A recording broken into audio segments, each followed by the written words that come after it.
आणि पहिली महत्त्वाची बातमी येते आहे केरळमधून।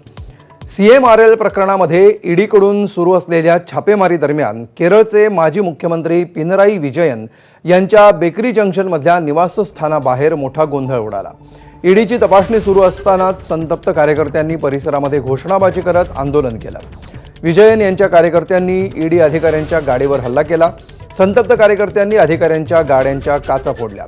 यावेळी सुरक्षा व्यवस्थेसाठी तैनात कर्मचाऱ्यांवर हेल्मेट, प्लास्टिकच्या बाटल्या आणि दगडफेक करण्यात आल्याचा आरोप करण्यात आला आहे। या घटनेमुळे परिसरामध्ये काही काळ तणावपूर्ण वातावरण निर्माण झालं होतं। आणि अधिक माहिती घेऊया, आमचे प्रतिनिधी सोमेश कोळगी सध्या आपल्या सोबत आहे। सोमेश, पुन्हा एकदा पिनराई विजयन चर्चेत आलेले आहेत आणि आता त्यांच्या घराबाहेर कार्यकर्त्यांनी देखील मोठी गर्दी केल्याचं दिसतंय। काय नेमकं हे प्रकरण आहे आणि आज काय नेमकं घडलंय तिथे? Cochin minerals and rutile limited नावाची जी कंपनी होती त्याच्याशी संबंधित एका इरेग्युलरिटीच्या अनुषंगाने ईडीकडून छापेमारी सुरू होती। या सगळ्यामध्ये जवळपास CMRL ही जी कंपनी आहे, Cochin minerals and rutile limited, या कंपनीने 133 करोडच्या बोगस खर्च एक्सपेन्सेस व इनवॉइसेस तयार केले।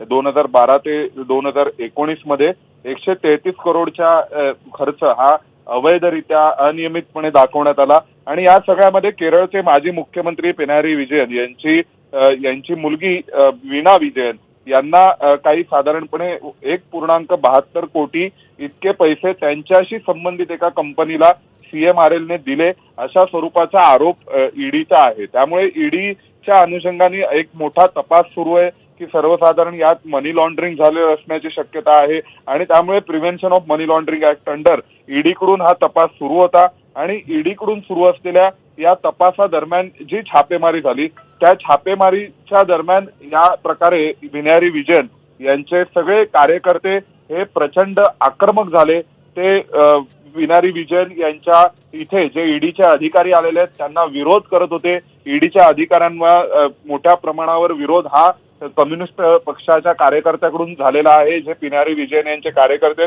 पिनराई विजयन हे केरळचे मुख्यमंत्री होते सलग 10 वर्ष आणि त्या दरम्यानच्या काळामध्ये हा प्रकार घडलेला आहे। त्यामुळे पिनराई विजयन यांच्या विरोधामध्ये या अनुषंगाने या नुकतीच जी केरळची विधानसभा निवडणूक झाली त्यावेळी सुद्धा खूप आरोप करण्यात आले आणि आता आपण पाहतोय की कार्यकर्ते आणि ईडीचे अधिकारी एकमेकांना भिडलेले आहेत। आणि निश्चितपणे आता पुढे हे प्रकरण कसं वळण घेतं हे बघणं महत्त्वाचं असेल। सोमेश, धन्यवाद तूर्त या सविस्तर माहितीबद्दल। यानंतर पुढची महत्त्वाची अपडेट, महाविकास आघाडीतल्या नेत्यांची विधान